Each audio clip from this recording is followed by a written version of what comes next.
Assalamualaikum warahmatullahi wabarakatuh. Waalaikumsalam warahmatullahi wabarakatuh. Waalaikumsalam warahmatullahi wabarakatuh. Kami dari kelompok 2 ingin mempresentasikan tentang farmakokinetik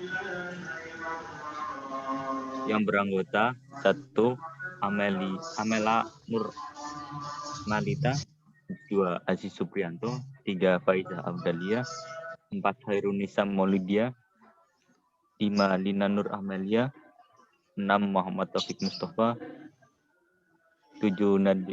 Nadia Salsabila, 8. Nur Alif Ramadan, 9. Pepi Puspasari, 10. Yordan Diska Ananda. Presentasi akan dibacakan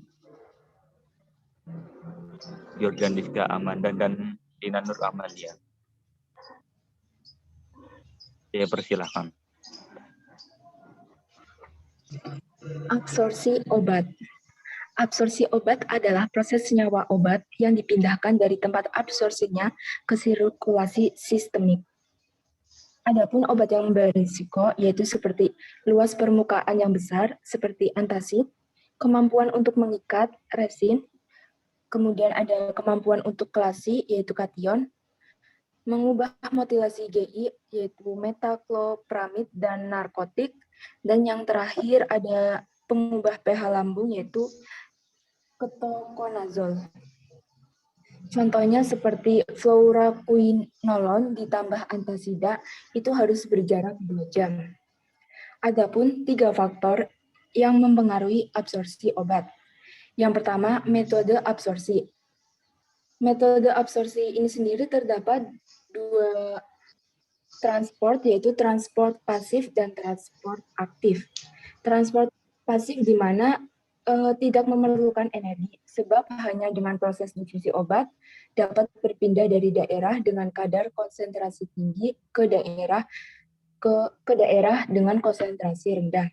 Sedangkan transportasi aktif yaitu membutuhkan energi untuk menggerakkan obat dari daerah dengan konsentrasi obat rendah ke daerah dengan konsentrasi ke obat yang tinggi. Yang kedua, kecepatan absorpsi. Apabila pembatas antara obat aktif dan sirkulasi sistemik hanya sedikit sel, maka absorpsi terjadi cepat dan obat segera mencapai level pengobatan dalam tubuh. Kecepatan absorpsi ini dapat diperlambat oleh nyeri dan stres, makanan tinggi lemak, dan faktor bentuk obat. Yang ketiga, faktor yang mempengaruhi penyerapan obat. Adapun faktor-faktornya yaitu seperti aliran darah ke tempat absorpsi, total luas permukaan yang tersedia sebagai waktu kontak permukaan absorpsi. Next.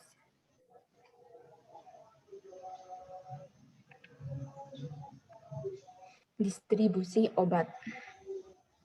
Yaitu tahapan farmakokinetika setelah proses absorpsi, obat mencapai sirkulasi sistemik, di mana obat didistribusikan ke berbagai bagian tubuh melalui aliran darah.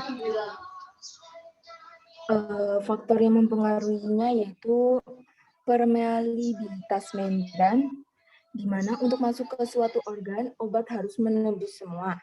Membran yang salah organ itu dari tempat yang mempersempitkan otot, sebagai contoh benzodiazepin yang sangat hipotonik, mudah menjadi infus, tindi kapiler, dan sawar darah otak. Yang kedua, pengikatan protein plasma seperti albumin, kurangi jumlah obatan yang bebas dalam darah.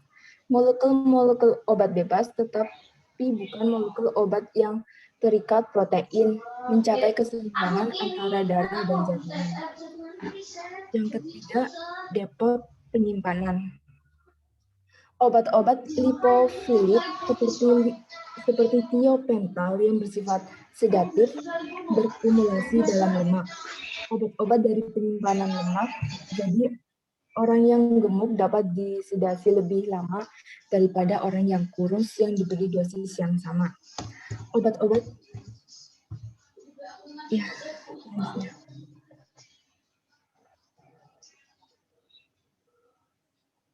Next. Yang ketiga, metabolisme obat adalah proses modifikasi biokimia senyawa obat oleh organisme hidup, pada umumnya dilakukan melalui proses enzimatik. Tujuan metabolisme obat adalah mengubah obat yang larut lemak menjadi larut air, sehingga ginjal dan empedu dapat membuang sisa metabolisme tersebut keluar dari tubuh melalui proses ekskresi.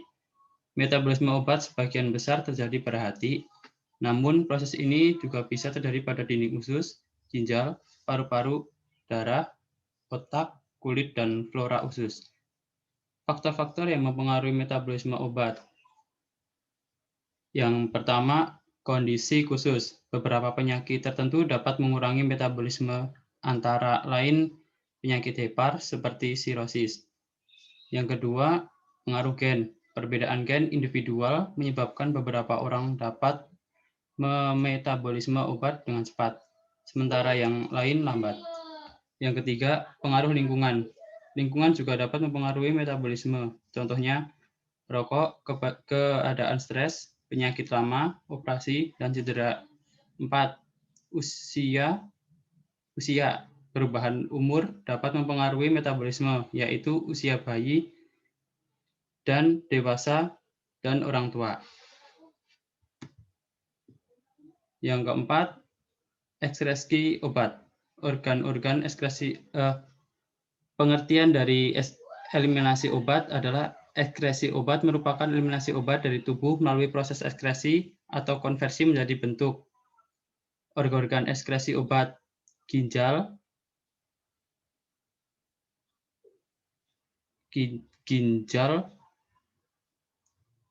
obat diekskresikan dalam struktur tidak berubah atau sebagai metabolit. Kecepatan besarnya ekskresi melalui ginjal ditentukan oleh filtrasi glomerulus. Faktor yang mempengaruhi yaitu laju filtrasi, ukuran partikel, kelarutan. Yang kedua, reabsorpsi tubulus, melibatkan difusi pasif. Faktor yang mempengaruhi yaitu pH urin, pKa, kelarutan obat. Obat basa lemah lebih mudah diekskresi pada pH urin yang lebih asam. Obat asam lemah lebih mudah diekskresi pada pH urin yang basah. Jika ingin lebih diekskresikan, pH urin harus lebih besar daripada pKa. Yang ketiga, sekresi tubulus, melibatkan transport aktif. Ekskresi tergantung dari mekanisme transport masing-masing bahan, dapat terjadi kompetisi bahan obat dengan mekanisme yang sama. Selanjutnya, ekskresi melalui empedu. Umumnya zat yang mempunyai BM lebih dari 500 dan juga senyawa yang diperoleh melalui metabolisme. Penetrasi ke dalam kapiler empedu dari suatu sel hati terjadi baik melalui difusi ataupun transport aktif. Ekskresi obat yang benar-benar melalui usus atau masuknya dari darah ke dalam lumen usus jarang terjadi. Selanjutnya, ekskresi melalui paru-paru. Paru-paru merupakan organ yang sangat vital bagi kehidupan manusia, karena tanpa paru-paru manusia tidak dapat hidup. Dalam sistem ekskresi, paru-paru berfungsi untuk mengeluarkan karbon dioksida atau CO2 dan uap air atau H2O. Selanjutnya, ekskresi melalui kulit. Kulit merupakan benteng pertahanan tubuh kita yang utama karena berada di lapisan anggota tubuh yang paling luar dan berhubungan langsung dengan lingkungan sekitar.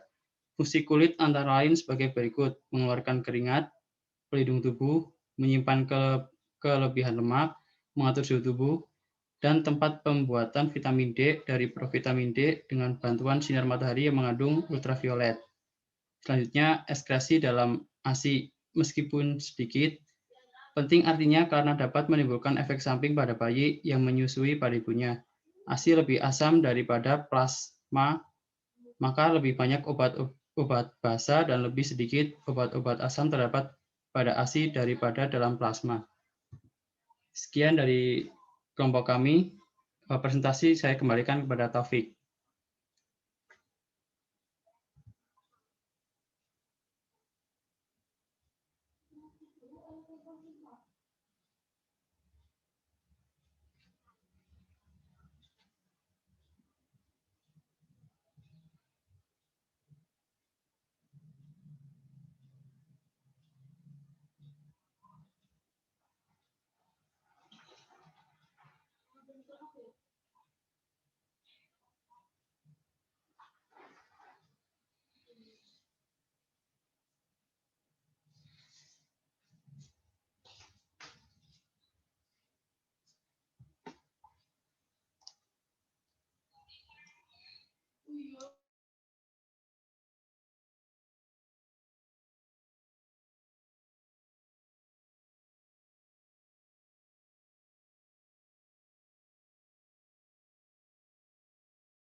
Sekian dari kelompok kami. Bila ada pertanyaan, tulis di kolom chat bawah pojok kanan. Sekian presentasinya.